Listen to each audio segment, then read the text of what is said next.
जो राम जी को नहीं भजता वो चारों वर्णों चमार है। वो राम को भजने वाला उत्तम और चाम को भजने वाला नीच। चमार को आप डराने की कोशिश मत करो। चमार आज अमेरिका में रहता है, लंदन में रहता है, फ्रांस में रहता है, कनाडा में रहता है, जर्मन में रहता है, लंदन में रहता है।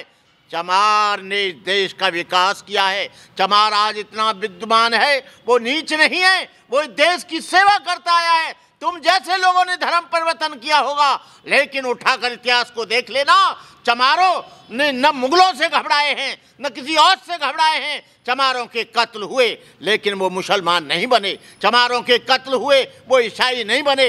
लेकिन तुम्हारे हिंदू लोग, आज भी कोई त्यागी लिखता है मुसलमान के पीछे, आज भी कोई कूजल लिखता है, आज भी कुछ लिखता है, कोई शर्मा लिखता है, कोई पांडे लिखता है। लेकिन यहाँ के चमारों ने, यहाँ के दलितों ने टट्टी डालना पसंद किया, भूखा रहना पसंद किया, झोंपड़ियों में रहना पसंद किया, भूखे रहना पसंद किया, लेकिन उन्होंने कभी धर्म परिवर्तन नहीं किया। आप कहते हो जब बौद्ध धर्म में आते हैं तो आप कहते हो कि ये धर्म परिवर्तन कर रहे हैं। ये धर्म परिवर्तन नहीं कर रहे, बल्कि आपने जिन लोगों को गुलाम बनाया, जिन लोगों के कत्ल किए, आज पुनः से वो अपने धर्म के बारे में जान रहे हैं। रामभद्राचार्य जी, आपका नाम गलत रख गया। आपका नाम रामभद्राचार्य की जगह यदि राम अभद्राचार्य होता तो बहुत अच्छा होता। तुमने कपड़े तो पहन लिए, रंग तो भगवा कर लिया, लेकिन कपड़े रंगने से कोई आदमी संत नहीं होता।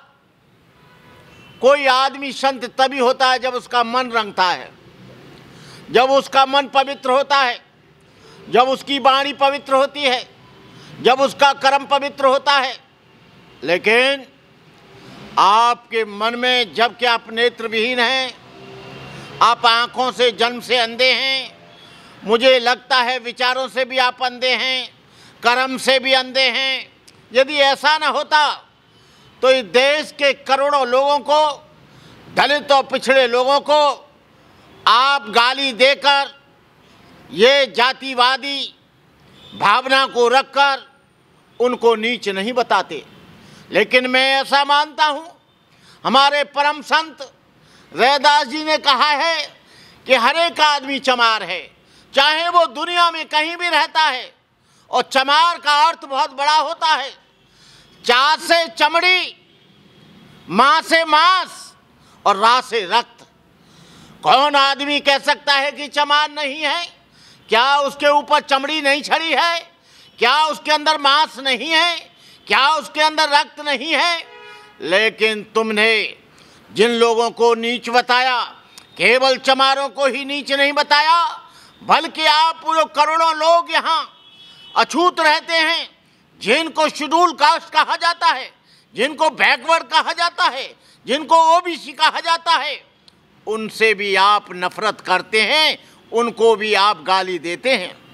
आपके गिरोह का एक संत है जिसका नाम परमहंस दास है। वो भी जब स्वामी प्रसाद मौर्य ने कुछ कहा तो स्वामी प्रसाद मौर्य के लिए कहता है कि ये तलवार 5 लाख की आई है, मैं इस तलवार से उस मौर्य का, स्वामी प्रसाद मौर्य का सर कलम कर दूंगा। उसके पहले राजेंद्र पाल गौतम ने 22 प्रतिज्ञाएं दी थी, उसके लिए भी आपने, आपके गिरोह के व्यक्ति ने ये कहा था कि हम लोग 50 लाख रुपए देंगे यदि उसका सर कलम करके लाएगा। आपकी तलवार भी रखी रह गई, आपके रुपए भी रखे रह गए। आज तक राजेंद्र पाल भी जिंदा है, स्वामी प्रसाद भी जिंदा है। तुम ऐसा बयान देते हो जिससे देश में विघटन हो, जिस देश में रक्तपात की लड़ाई हो, जिस देश में खूने खराबी हो, जिस देश की अखंडता खंड खंड हो, जिस देश का भाईचारा समाप्त हो। रामभद्राचार्य ये का हम बहुत सम्मान करते हैं, क्योंकि वो हिंदुओं के आदर्श हैं, हिंदुओं के बहुत बड़े संत हैं। लेकिन रामभद्राचार्य जी में मुझे कोई संत जैसी चीज दिखी नहीं। कपड़ा रंगने से कोई आदमी संत नहीं होता,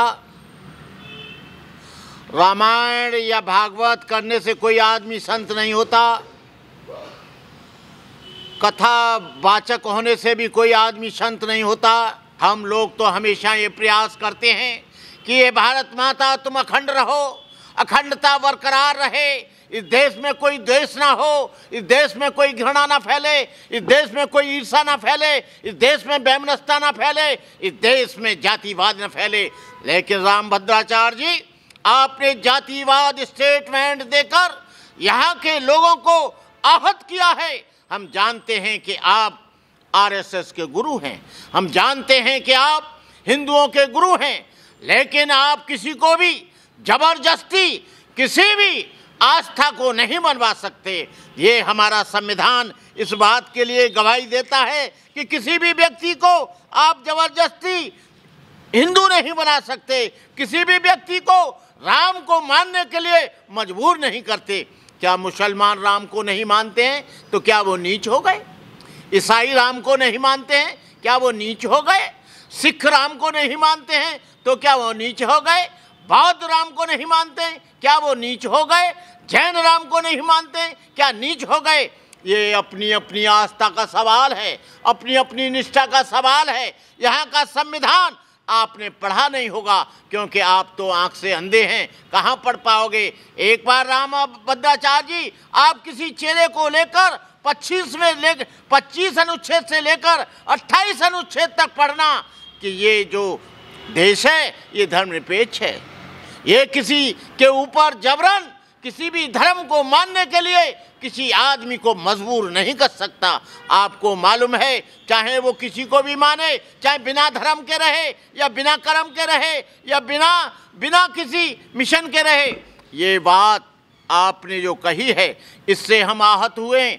और मैं कहता हूँ कि आप 25 से लेकर 28 तक अनुच्छेद को, जो संविधान है, जब तक ये देश रहेगा, जब तक ये संविधान रहेगा, तब तक आप किसी को मजबूर नहीं कर सकते। और बाबा साहब अम्बेडकर ने ऐसा संविधान बनाया है, और जो तुमने स्टेटमेंट दिया है, तुम्हारा ये जो स्थान है वो बाहर रहने का नहीं, कथा करने का नहीं, तुम्हारा स्थान जेल जाने का है। लेकिन हमको दिखता है कि ये जेल भेजेंगे नहीं, क्योंकि ये बीजेपी की गवर्नमेंट है, ये आरएसएस की गवर्नमेंट है, ये उनकी गवर्नमेंट है जो जातिवाद को मानते हैं। लेकिन हम तुमको बताएंगे आने वाले समय में, तुम लोग यहाँ पर करोड़ों लोगों की भावना को आहत करते हो।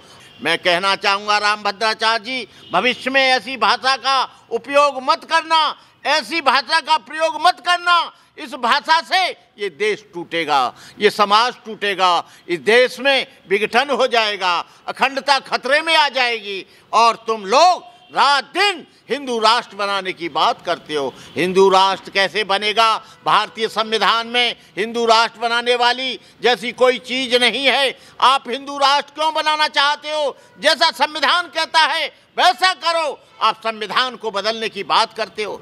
आप संविधान के एक भी आर्टिकल को बदल के दिखाओ, इस देश का क्या होगा, तुम्हारा क्या होगा, समाज का क्या होगा, इस देश की शांति का क्या होगा, ये समाज आगे आने वाला समय बताएगा। रामभद्राचार्य जी, आप बेलगाम हो गए, आपके साधु बेलगाम हो गए, आपका चेले बेलगाम हो गए। इनको लगाम दो, इनको नियंत्रित करो, इनको भाषा को शुद्ध करो। इनकी वाणी में इतना द्वेष, इतनी ईर्षा, इतनी वैमनस्यता। अरे कबीर साहब ने कहा, जात न पूछो साधु की, पूछ लीजिए ज्ञान, मोल करो तलवार का, पढ़ा रहने दो मान। आप जाति सूचक शब्द लेकर गालियां देते हो। और बुद्ध ने भी कहा, न जच्चा वसलो होती, न जच्चा होती ब्राह्मणो, कम्मनो वसलो होती, कम्मनो होती ब्राह्मणो। ये बुद्ध ने कहा, कोई जाति से न कोई ब्राह्मण होता है, न शूद्र होता है, न नीच होता है। कर्म से ही आदमी अच्छा होता है, वाणी से ही आदमी अच्छा होता है। तुम्हारी तो ऐसी वाणी है कि वो शूद्रों से भी ज़्यादा खराब है, चमारों से भी ज़्यादा खराब है, यहाँ के धोबियों से भी ज़्यादा खराब है, धानुक से भी ज़्यादा खराब है, बैकवर्ड से भी ज़्यादा खराब है, मुसलमानों से भी ज़्यादा खराब है, ईसाइयों से ज़्यादा खराब है।